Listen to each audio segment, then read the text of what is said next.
Tidjane Thiam, ancien de chez McKinsey, super banquier international, qui, grâce à l'expertise bancaire luxembourgeoise, participe en réalité à une opération de blanchiment d'images pour un régime sanguinaire qui prospère et s'enrichit sur le chaos régional, l'exploitation illégale des richesses congolaises.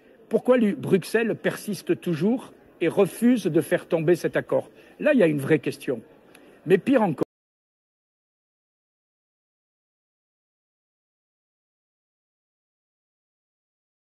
le Luxembourg qui a bloqué le 25 février dernier les sanctions européennes contre le Rwanda. Alors, avec mon équipe, j'ai cherché pour vous. Vous savez déjà certainement que le Rwanda viole sans vergogne la souveraineté de la République démocratique du Congo. Vous savez que Kagame soutient des milices qui pillent les ressources de la République démocratique du Congo et alimentent un conflit sanglant. Et que fait l'Union européenne dans tout ça? Eh bien, au Parlement européen, nous avons enfin voté au Parlement à une très large majorité une résolution le 13 février dernier, justement sur la République démocratique du Congo. Et que disait cette résolution? Eh bien, elle était claire. Elle condamnait le Rwanda et elle demandait clairement l'annulation de l'accord scandaleux sur les minerais critiques signé entre la Commission européenne et Kigali en février 2024. Un accord qui, je vous le rappelle, nous transforme au niveau de l'Union européenne en receleurs de matériaux volés. Pourquoi Bruxelles persiste toujours et refuse de faire tomber cet accord? Là, il y a une vraie question. Mais pire encore, lors du dernier Conseil européen, le Luxembourg a bloqué la possibilité de sanctionner le régime de Paul Kagame. Oui, il faut la majorité absolue, même l'unanimité pour bloquer une sanction.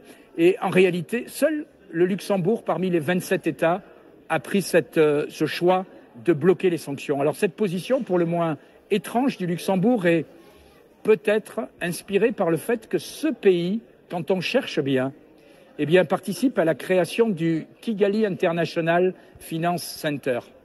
Qu'est-ce que c'est? C'est un investissement à hauteur de 9,3 millions d'euros signé en 2021 pour, je cite, stimuler le secteur privé rwandais et attirer les investissements étrangers.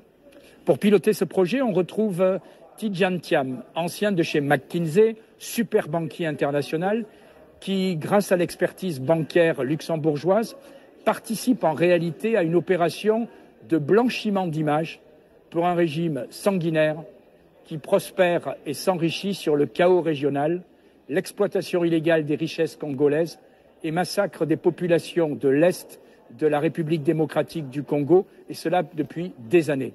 On apprend d'ailleurs dans la presse luxembourgeoise de ce jour que M. Xavier Bettel, ministre des Affaires étrangères du Grand-Duché du Luxembourg, se raccroche maintenant aux branches et qu'il n'aurait jamais été opposé à des sanctions contre le Rwanda et ses responsables politiques. Donc acte.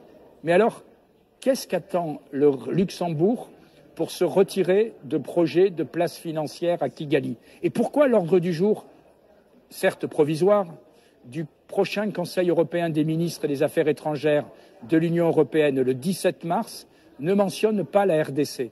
Je ne cesse de le répéter, l'Europe a trop attendu sur ce dossier, nous devons agir et vite.